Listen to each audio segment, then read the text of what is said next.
ರಾಜ್ಯಾದ್ಯಂತ ವರುಣ ಅಬ್ಬರಿಸಿದ್ದಾನೆ. ಚಿಕ್ಕೋಡಿ ಉಪವಿಭಾಗ ವ್ಯಾಪ್ತಿಯಲ್ಲಿ ಮಳೆರಾಯ ಅಬ್ಬರಿಸಿದ್ದಾನೆ. ಚಿಕ್ಕೋಡಿ, ಹುಕ್ಕೇರಿ, ರಾಯಬಾಗ, ನಿಪ್ಪಾಣಿ ತಾಲೂಕಿನ ವಿವಿಧೆಡೆ ಭಾರೀ ಮಳೆಯಾಗಿದ್ದು, ಮಳೆಯಿಂದ ಪ್ರಯಾಣಿಕರು ಪರದಾಡಿದ್ರು. ರೈತರ ಮೊಗದಲ್ಲಿ ಮೂಡಿದ ಮಂದಹಾಸ. ಮಳೆ ಹೆಚ್ಚಾಗಿರೋದ್ರಿಂದಾಗಿ ರೈತರು ಬಿತ್ತನೆ ಕಾರ್ಯಕ್ಕೆ ಸಿದ್ಧತೆಯನ್ನು ನಡೆಸ್ತಾ ಇದ್ದಾರೆ. ಉತ್ತರ ಕನ್ನಡ ಜಿಲ್ಲೆಯ ಕುಮಟಾದಲ್ಲಿ ಭಾರೀ ಮಳೆಯಾಗಿದೆ. ನಿರಂತರವಾಗಿ ಸುರಿದ ಮಳೆಯಿಂದಾಗಿ ಸಿದ್ದಾಪುರ ರಸ್ತೆ ಬ್ಲಾಕ್ ಮಾಡಲಾಗಿದೆ. ರಾಷ್ಟ್ರೀಯ ಹೆದ್ದಾರಿ 66ರಲ್ಲಿಯೂ ಸಂಚಾರ ಅಸ್ತವ್ಯಸ್ತವಾಗಿತ್ತು. ವಾಲ್ಗಳ್ಳಿಯ ರಸ್ತೆ ಬದಿಯಲ್ಲಿರುವ ಮನೆಗಳಿಗೆ ನೀರು ನುಗ್ಗುವ ಆತಂಕದಲ್ಲಿದ್ದಾರೆ.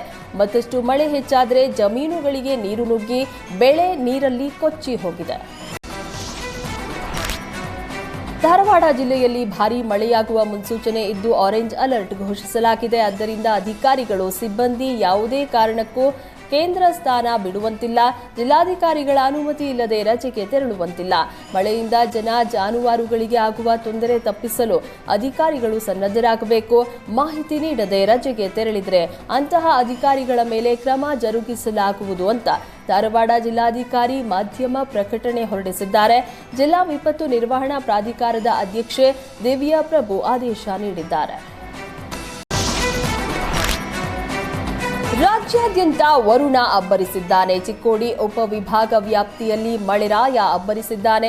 ಚಿಕ್ಕೋಡಿ, ಹುಕ್ಕೇರಿ, ರಾಯಬಾಗ, ನಿಪ್ಪಾಣಿ ತಾಲೂಕಿನ ವಿವಿಧೆಡೆ ಭಾರೀ ಮಳೆಯಾಗಿದ್ದು, ಮಳೆಯಿಂದ ಪ್ರಯಾಣಿಕರು ಪರದಾಡಿದ್ರು. ರೈತರ ಮೊಗದಲ್ಲಿ ಮೂಡಿದ ಮಂದಹಾಸ. ಮಳೆ ಹೆಚ್ಚಾಗಿರೋದ್ರಿಂದಾಗಿ ರೈತರು ಬಿತ್ತನೆ ಕಾರ್ಯಕ್ಕೆ ಸಿದ್ಧತೆಯನ್ನು ನಡೆಸ್ತಾ ಇದ್ದಾರೆ.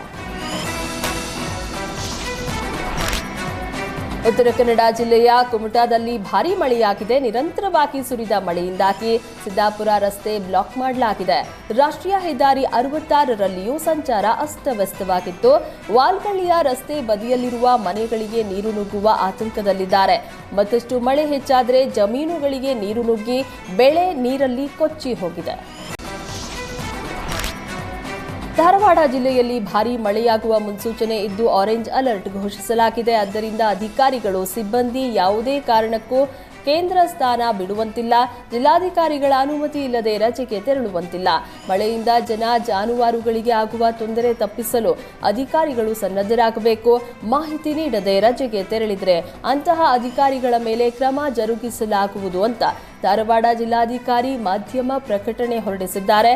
ಜಿಲ್ಲಾ ವಿಪತ್ತು ನಿರ್ವಹಣಾ ಪ್ರಾಧಿಕಾರದ ಅಧ್ಯಕ್ಷೆ ದಿವ್ಯಾ ಪ್ರಭು ಆದೇಶ ನೀಡಿದ್ದಾರೆ.